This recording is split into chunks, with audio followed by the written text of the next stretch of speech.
हैं। सर आपका नाम क्या हुआ? सीताराम राय। अच्छा, तो आपको ये खबर क्या कितना टाइम में सुनाई में आया या पता चला? लगभग 1 घंटा पूर्व। 1 घंटा पहले। अच्छा, आपके गांव के कोई थे कि नहीं यहाँ पे? यहाँ पर नहीं थे। अच्छा, तो आप यहाँ पे आए हैं तो इसका बारे में क्या बताएंगे, मतलब यहाँ पे क्या हुआ था जो आप यहाँ पे आपको आना पड़ा? घटना मेरे पंचायत में घटना हुआ। अच्छा, ये आपका ही पंचायत में आता है? हाँ, मेरे पंचायत में आता है। यहाँ पर कुछ दूर के बाद उधर जो है सो आधार नदी के बाद उधर जो है सो 65 पंचायत पड़ता है। यह अभी आप खड़े हैं दूसरी पंचायत में खड़े हैं। अच्छा, तो जो भी यहाँ पे निकले हुए हैं मतलब तैर के बाहर आए हैं तो उनसे आप मिले कि नहीं? नहीं, अभी जो अभी किया है अभी जो है सो नहीं मिले। अच्छा, कब तक मिल लेंगे आप? हाँ, अब तो मिलवे करेंगे। अच्छा, चलिए ठीक है। अच्छा, आपका नाम क्या हुआ? राम कुमार है। अच्छा, आप अपना पूरा परिचय दीजिएगा तो। हम सांसद प्रतिनिधि हैं कुशेश्वर स्थान पूर्वी एलजेपी का। अच्छा, पारस एलजेपी जी जी। तो आपका यहाँ पे जो भी उम्मीदवार है वो आए भी नहीं, इतना बड़ा घटना हुआ है। अभी तो 1 घंटा हुआ है। अच्छा। अभी तो 1 घंटा घटना का हुआ है और मौसम बारिश का स्थिति बहुत खराब है, वो तो आप खुद ही जानते हैं।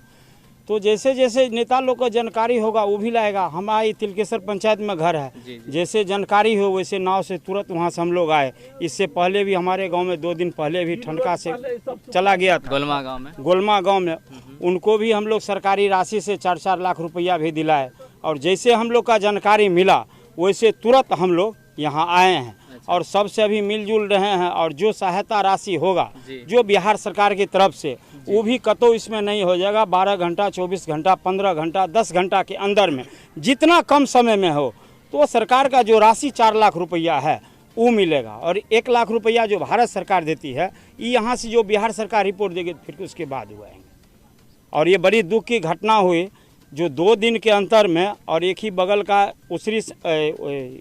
उसरी का और तिलकेश्वर का, और बड़ी दुख का घटना है। ऊपर वाला का क्या हम लोग इतना उनको किए हैं जो ये घटना बार बार 2 ही दिन पर एक ही दिन पर हो रहा है। अच्छा, एक चीज़ बताइएगा, गोलमा से मुझे याद है वो हमारे चैनल पर ऑलरेडी वीडियो डाला हुआ है, तो उस समय क्या हुआ था सर कि जब आकाशीय बिजली गिरा था, बोलने से ठनका गिरा था, तो वो लोग क्या कर रहे थे वहाँ खेत पे? वो लोग खेत में गए थे घास काटने के लिए। नहीं अथी वो लोग आ रहे थे मार्केट से, वो खगड़िया के तरफ से वो लोग आ रहे थे। कुछ लोग उसका परिवार में कहा कि आप रुक जाइए। परिवार का लोग कहा जब मौसम खराब है रुक जाइए, उनको तो आप नहीं रुके। उसके बाद गोलमा और सफी का बीच में हुआ है, उसी में बिजली और ठनका से उस घटना हो गई। अच्छा, कितना इतना तो पता है कि 2 यहाँ पे मर्द थे जो वहीं पे देहांत हो गया, उसका मृत्यु हो गया। और मुझे ये भी पता चला कि लेडीज़ भी थी वहाँ पे। नहीं, लेडीज़ नहीं थे। लेडीज़ नहीं जी, नहीं लेडीज़ नहीं थे। अच्छा, सिर्फ 2 ही आदमी थे वहाँ पे? 2 ही आदमी था। शाम का टाइम था, 5 बजे का टाइम था। शाम का टाइम में लेडीज़ कोई भी और ऐसा खराब मौसम में वैसे कोई नहीं रहता है। चलिए ठीक है, आप यहाँ पे आए हुए हैं, अपना पार्टी भी आपका शायद आते ही होंगे। हाँ। उसका देखते हैं कि इंडिया नहीं, यहाँ तो दुख की घटना है। सभी आदमी को आना चाहिए, सभी तरह से संजोग देना चाहिए। पार्टी की बात नहीं है, क्योंकि ये आपदा जो होता है आफत का ये सबके लिए होता है, किसी एक दल का नहीं होता है, सबको लिए होता है। यहाँ पे एनडीआरएफ का टीम भी बहुत जल्द पहुँचने वाली है और यहाँ पे जो भी नाव डूबे हैं उनको सर्च किया जाएगा, फाउंडिंग किया जाएगा। और कुछ यहाँ पे है उनसे हम बात करते हैं। सर आपका नाम क्या हुआ? घनश्याम कुमार दाहा। सर अपना पूरा परिचय दीजिएगा। घनश्याम कुमार दाहा जी, प्रधान महासचिव दलित सेना बिहार। अच्छा, और अभी जो वर्तमान में यहाँ चुनाव हो रहा है जी जी जी, वो अपनी पार्टी जो पारस जी की है, राष्ट्रीय लोक जनशक्ति पार्टी, इस विधानसभा के हम प्रभारी भी है। उसी क्रम में हमारे जो कार्यकर्ता भी हैं, नेता भी हैं, यहाँ के आदरणीय राम कुमार जी ने सूचना दिया भी जी। और उन्होंने कहा भी कि आप चले स्थल की ओर भी, चूँकि सांसद महोदय के ही टीम के साथ हम लोगों का टीम बना हुआ है, दलित सेना को भी कवरेज करना है यहाँ चुनाव में। लेकिन ये जो आपदा की परिस्थिति की जैसे ही हमको जानकारी मिली तो हम भी अपना कर्तव्य समझे कि देखना चाहिए इस इलाके में किस तरह की घटनाएं जो अभी बार बार जिक्र किया कर रहे हैं। निश्चित रूप से ये पहली मर्तबा हम इस हो रहा है। एक बार रामविलास पासवान जब चुनाव लड़ रहे थे पार्लियामेंट का, अब उस समय की परिस्थितियां हमको याद नहीं है, लेकिन हमको याद है कि इटहर गांव की तरफ किसी नाव से हम लोग गए थे, चौकी रखा के गया हुआ था। उसके बाद ये दूसरा क्रम है इसी चुनाव के क्रम में ही। अभी हमने अपने राष्ट्रीय अध्यक्ष आदरणीय केंद्रीय मंत्री पशुपति कुमार पारस जी को भी इससे अवगत कराया है। सर थोड़ा आप इधर आ जाइए। और उनको इस सारी घटना के बारे में उनको अवगत कराए हैं कि इस गांव में नाव की दुर्घटना हो गई है, पहले भी और बाद में भी। स्थानीय आपके सांसद महोदय प्रिंस राज जी जो हमारे प्रदेश अध्यक्ष हैं राष्ट्रीय लोक जनशक्ति पार्टी के, उनसे भी बात हो गई है। उन्होंने आश्वस्त किया है कि हम निश्चित रूप से आज सर आपको इस रोकेंगे। जी। अच्छा, जो ये दुर्घटना हुई है नदी है, हाँ। तो ये ग्रामीण जो भी यहाँ का जनता है वो चाह रहा है कि हम लोग वोट तो देते हैं, थोड़ा हम इलेक्शन पे आ जा रहे हैं, जी। ये वोट तो देते हैं पर यहाँ का जो भी समाज है उन लोगों के कल्याण के लिए कोई पुल, ठोस पुल का व्यवस्था नहीं होता है। अगर मान के चलिए आपका पार्टी, आप लोग अभी संवेदना देने के लिए यहाँ आए हुए हैं, अगर मान के चलिए यहाँ पे पुल एक निर्माण हो जाता तो ये घटना घटता ही नहीं। बिल्कुल। तो इसके लिए आप लोग क्या सोचे? जो भी नेता यहाँ पे, जो भी विधायक बने हुए हैं इस क्षेत्र से, वो लोग वादा करके तो जाते हैं पर समाज के लिए ऐसा कोई भी रास्ता, ठोस रास्ता तैयार नहीं होता है, ताकि बाढ़ के इलाके में भी अच्छा पुल का निर्माण हुआ है और होता भी है।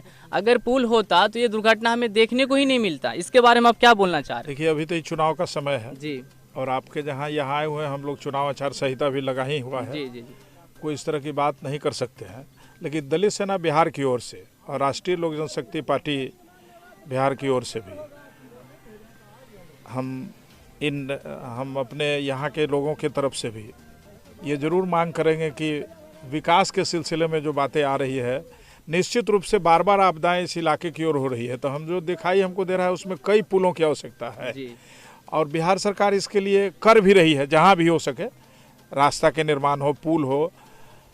तो हम अपेक्षा करेंगे भी माननीय मुख्यमंत्री जी से भी, विकास पुरुष के रूप में जाने जाते हैं, या भारत आपके माध्यम से भारत सरकार के आदरणीय प्रधानमंत्री मोदी जी जिनके नेतृत्व में हम लोग चल भी रहे हैं, कि निश्चित रूप से उन इलाकों का, इस ऐसे भयावह इलाकों में जरूर पुल का निर्माण होना चाहिए, ताकि विकास की गति भी तीव्र होगी।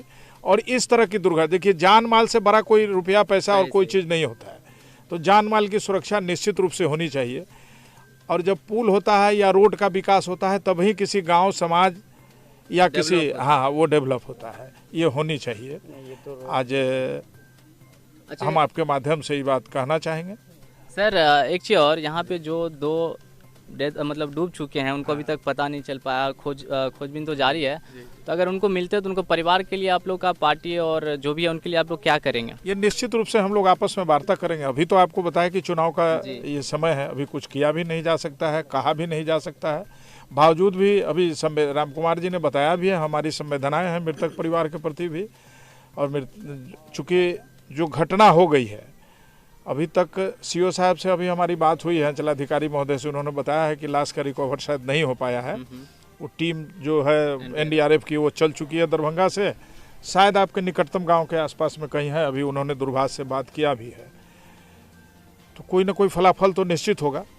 जो तरीका है बिहार सरकार का, ये भारत सरकार का जो गाइडलाइन है, उस गाइडलाइन से सीओ साहब करेंगे ही। हम लोग इस पर जब चुनाव हो जाता है 30 तारीख के बाद, लेकिन हम ये सूचना अपने राष्ट्रीय अध्यक्ष भी और प्रदेश अध्यक्ष जो आपके यहाँ के स्थानीय सांसद है प्रिंस राज जी को हमने दिया है उन्हें कि ऐसी ऐसी घटना घट गई है। अब सब लोग बैठेंगे तो 30 के बाद निश्चित रूप से ये जो परिवार है उनके यहाँ संवेदना व्यक्त करने के लिए भी आवेंगे। जो संभव हो सकेगा वो करना भी चाहिए, करेंगे भी हम लोग। अभी इस दरभंगा से एनडीआरएफ की टीम जो है वो निकल चुकी है, कुछ टाइम में या कुछ घंटे या कुछ आधे घंटे में यहाँ पे पहुँच जाएगी, उसके बाद डेथ बॉडी को रिकवरी किया जाएगा। तो हमारे साथ बने रहिए, आपको पल पल का खबर यहाँ से मिलता रहेगा।